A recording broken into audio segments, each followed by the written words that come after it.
Hey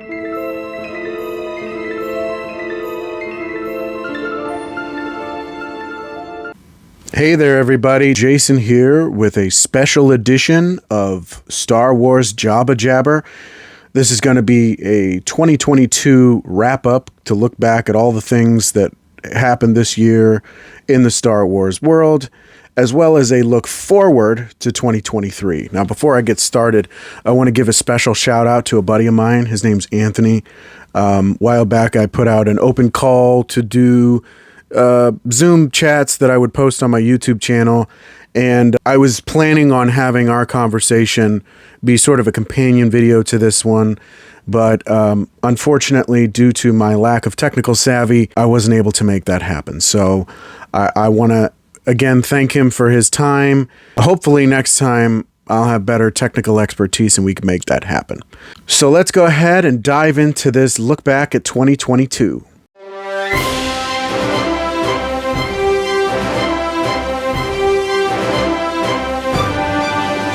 Kicking things off, we got Celebration Anaheim this year.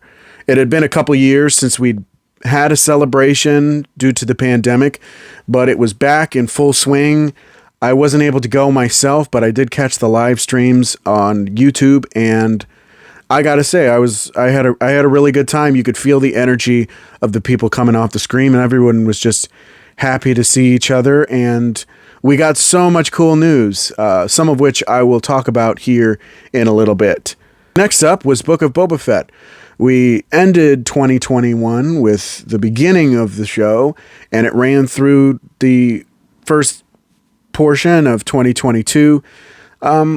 Me personally, I liked it, but with a bit of tweaking, it could have been better. I have to admit there were a few flaws, but it definitely left me a lot to look forward to with The Mandalorian Season 3 and, of course, Ahsoka coming out next year, which I'll talk about more in a little bit. But overall, I really enjoyed it. After that, of course, the next big Star Wars thing was Obi-Wan Kenobi, the 6-part series on Disney+. I was really impressed with it. I really was a big fan of the prequels. I kind of wanted to see what Obi-Wan was going through at that time. And it was a really good character study of a man who was broken, trying to find his way back, and I was really, really impressed with it. The next thing I wanted to talk about was Tales of the Jedi. I was really impressed with it from the word go. I was pumped about the idea of this series of shorts centered around two characters that are very well known, but very little explored in their backstories, especially Ahsoka. And it was thoroughly impressive. I really, really, really liked it. Finally, for 2022, we have Andor, which I regard as the best Star Wars series to date. I was so impressed with the visuals.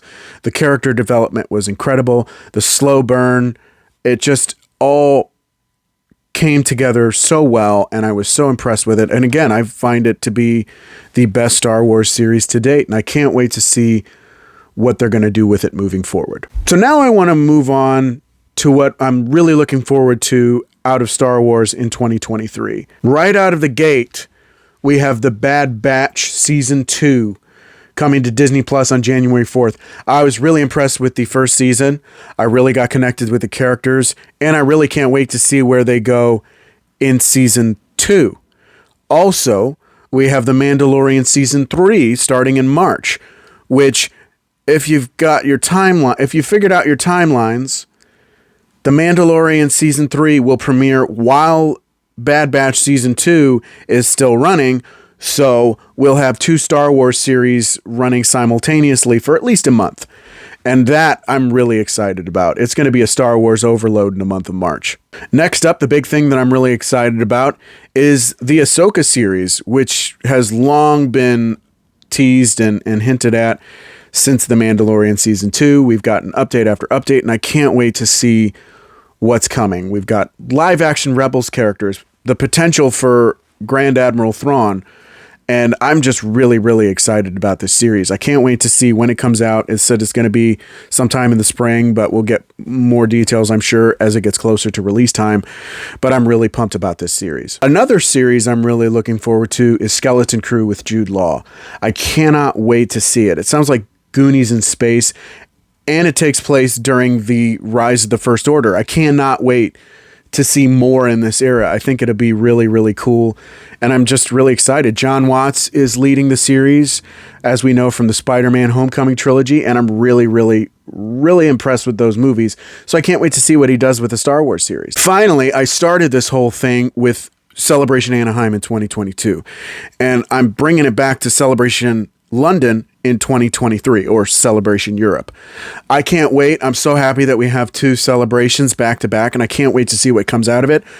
I'm not going to be able to go to this one either, but I will be looking forward to the live streams on YouTube. I was so happy with last year. I can't wait to see what they do this year. And there's so much more to look forward to in the future. Now, some of it might be coming in 2023. The rest of it may be coming in 2024 and beyond, but I'm really excited about it. Starting, of course, with The Acolyte, the series that will be taking place during the High Republic. I've heard a lot about this series and what it's going to be about, and I just cannot wait. It sounds like it's going to be really cool and a lot of fun, and a much darker take on Star Wars, much like, of course, Andor was. Andor Season 2, speaking of Andor, I cannot wait for Season 2. They say it's coming in 2024, but I hope to get more updates as they develop in 2023. It was a really good show. I think it's the best Star Wars series to date, and I can't wait to see more of it. And Visions Season 2. Now, I heard it's coming in 2023, but you know how things go with Star Wars. Sometimes it might be pushed back.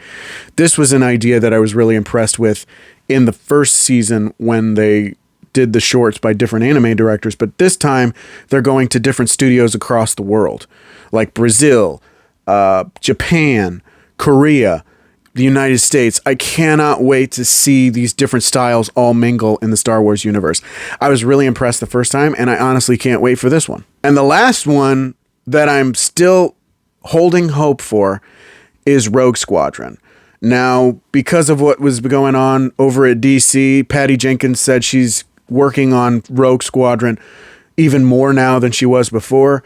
So I'm really hoping that this movie does finally materialize. Whether or not it does, we'll see. But it was a cool idea when I first heard about it several years back. But now that we're getting closer and it might actually be a reality, I'm even more excited about it. But we'll see. Those are just some of the Star Wars things that happened in 2022. And there's so much more to come in 2023. And beyond. I can't wait. This is really a good time to be a Star Wars fan. But those are just my thoughts and opinions on some of the stuff in 2022, 2023, and beyond. Let me know what you thought. What things do you want to see? What things are you more excited about than others? Do you disagree on some things? Let me know. I want to hear about it. If you enjoyed this video, don't forget to click the like button. If you want to see more videos, don't forget to subscribe. Click that notification bell to get updates on all my future videos, especially my Star Wars videos. Thank you so much for watching here in 2022, and I look forward to having more videos for you in 2023. Thank you so much again. I really appreciate it as always, and until next time, may the Force be with you. Bye.